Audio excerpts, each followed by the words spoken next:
Now, the whole point of having an electrochemical cell is to be able to make batteries, because we want to get electrical energy out of chemical energy. So the first one that we're going to look at, you don't have to learn any of these batteries off by heart, but in an exam you can be presented with these batteries and you need to interpret them. So I'm just going to show you some of them so that you've got an idea of some of the ones that are out there. So this is your regular battery, penlight battery, and you've got a zinc outer casing over here, and you've got a carbon electrode in there, and inside here is a paste, and that paste has got a whole lot of different chemicals in it, and you have the reaction going on at the anode. The zinc is going to become Zn2 plus.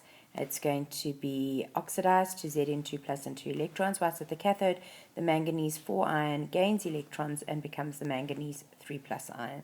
So the battery, the mixture, has got manganese dioxide, ammonium chloride and zinc chloride, and those are the electrolytes inside the battery. This is what is known as a primary cell, in the sense that it cannot be recharged. Once this reaction has happened, you can't really make it go back in the opposite direction easily by putting electricity in. The lead acid battery is the battery that you find in a car, and that you can recharge. In fact, it's continually charging and discharging, charging and discharging. It is a secondary battery because it's rechargeable, and actually if you take a look at a car battery, you will notice that it actually looks a little bit like a box, and it's got a whole lot of little caps on it, and those caps, each one is a different cell, and so it is a battery of cells, a group of cells all together. And it's got a lead reaction going on, and there's some acid in it, so that's why it's called the lead acid battery. Taking a look at the half reactions, the oxidation half reaction is going to take lead metal, react it with sulfuric acid, well, the sulfate from sulfuric acid, to form lead sulfate, and there's lead oxide in there, and again you're going to need the sulfuric acid, and you're going to form lead sulfate and some water. If you put electrical energy into this, the entire thing goes the other way, and you can restore the lead and the lead oxide in order to create a battery that is ready to go in the forward direction, and in the forward direction it releases electricity. There's a whole lot of controversy around rechargeable batteries, because they often use dangerous metals such as cadmium. Nickel-cadmium batteries have got a poison in them, and so if we just chuck them onto the dump, then they land up becoming a bit of a problem. So we need to be aware that when we're using various convenient things, we need to be careful about how we recycle them. So they could ask you questions regarding whether we should use these rechargeables or not. And rechargeable batteries save us from disposing of hundreds of normal batteries, which are also not great for the environment. They're convenient because we can recharge them all the time. So NiCad batteries are used in things like laptops, they're used in cameras. There's a hybrid, there's a lithium battery as well, but there's hybrids of these and developments all the time in our phones. And of course these are very, very convenient because we can not go out and buy new batteries all the time. So it's just a matter, it's a conversation that you could easily open up. There's no right or wrong answer. It's just how you unpack the topics. The alcohol, a fuel cell, is used in breathalyzers, and the alcohol concentration of a motorist breath can be determined. And what happens is oxygen gas from the air is put in, and the hydrogen comes from the ethanol.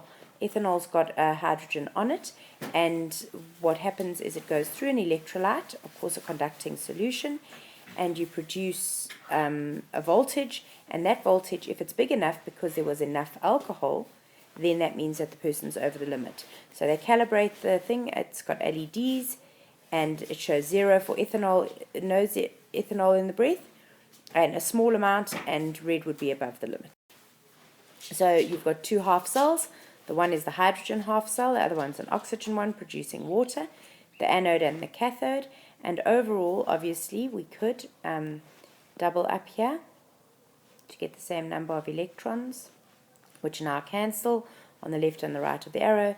And so it's basically 2 hydrogens plus oxygen is going to give me 2 waters. and that's your anode where the person breathes in, and then we put in extra oxygen at the cathode. This was phosphoric acid as the electrolyte, and we get water out on the other side. And if there are enough electrons going over here, different LEDs would shine. You would have a green one and an orange one and a red one, telling you whether the person was above, below, or acceptable in terms of the alcohol in their breath.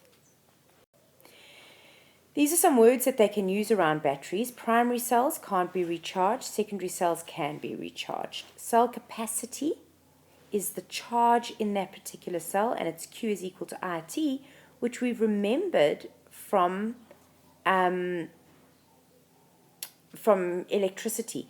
Now remember, when we were studying electricity, the time was always measured in seconds, but when we're talking about cell capacity, we actually measure in amp hours.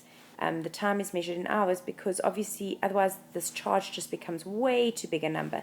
So a more manageable number is amp hours, the same as we use kilowatt hours to measure the amount of energy that is transferred. So it tells us how long a cell will run with a certain amp reading going. The energy stored in a cell, work done, is the potential difference times the charge. And internal resistance, don't forget about internal resistance of a battery. These electrochemical cells have also got internal resistance. And that, how could you increase the internal resistance? You could make the electrodes further apart, or you could have a less conductive electrolyte. So what you want to do to minimize internal resistance is have the most conductive electrolyte you can and bring your electrodes as close together as possible without touching. If we look at something like rate and equilibrium, the rate of the reaction is linked to how many electrons actually flow. So the rate is the ammeter reading. The equilibrium is linked to the voltmeter reading. So when equilibrium is reached in that particular battery, you land up with a flat battery and you have 0 volts. So the higher the voltage, the more the forward reaction is being favored. The cell is favoring the forward reaction at the start of its life when its E0 is at an absolute maximum. So these concepts can easily be examined, integrated into rates and equilibrium can be integrated into electrochemistry.